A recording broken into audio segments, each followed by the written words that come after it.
Hi పిల్లలు, నేను మీ కల్పన టీచర్ని. పిల్లలు ఇంతకుముందు సెషన్స్ నందు మనము రసాయన బంధం అంటే ఏంటి, తర్వాత రసాయన బంధంలో రకాలు, అయానిక బంధం అంటే ఏంటి, అయానిక బంధం ద్వారా ఏర్పడు వివిధ అణువుల గురించి, మరియు సంయోజనీయ బంధం అంటే ఏంటి, సంయోజనీయ బంధం ద్వారా ఏర్పడు అణువుల గురించి మొదలగు అంశాలన్నీ కూడా చర్చించుకున్నాం కదా.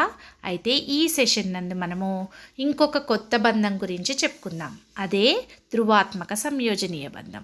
ధృవాత్మక సంయోజనీయ బంధం అంటే ఏమిటి, మనము ఆ ధృవాత్మక సంయోజనీయ బంధం ద్వారా ఏర్పడు అణువుల గురించి ఈ సెషన్ నందు చర్చించుకుందాం.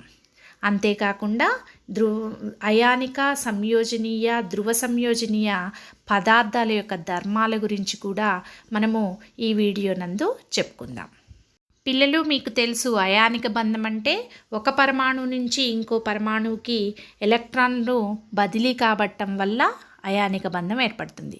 అదేవిధంగా సంయోజనీయ బంధం అంటే తెలుసు, సంయోజనీయ బంధంలో రెండు పరమాణువులు ఎలక్ట్రాన్ జంటని పంచుకుంటాయి. అయితే ఈ బంధం నందు రెండు విభిన్న పరమాణువుల మధ్య సంయోజనీయ బంధం ఏర్పడిన తర్వాత ఆ రెండు పరమాణువులు పంచుకోబడిన ఎలక్ట్రాన్ జంట రుణ విద్యుతాత్మకత ఎక్కువగా ఉన్న పరమాణు వైపు జరుగుతుంది.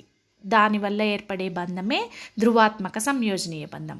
ఇది పాక్షిక అయానిక మరియు పాక్షిక సంయోజనీయ బంధం అని కూడా అంటాం. అంటే పూర్తిగా అయానిక బంధం కాదు, పూర్తిగా సంయోజనీయ బంధం కాకుండా ఈ రెండిటికి మధ్యగా ఉంటుంది కాబట్టి దీన్ని ధృవాత్మక సంయోజనీయ బంధము లేదా పాక్షిక అయానిక మరియు పాక్షిక సంయోజనీయ బంధము అంటాం.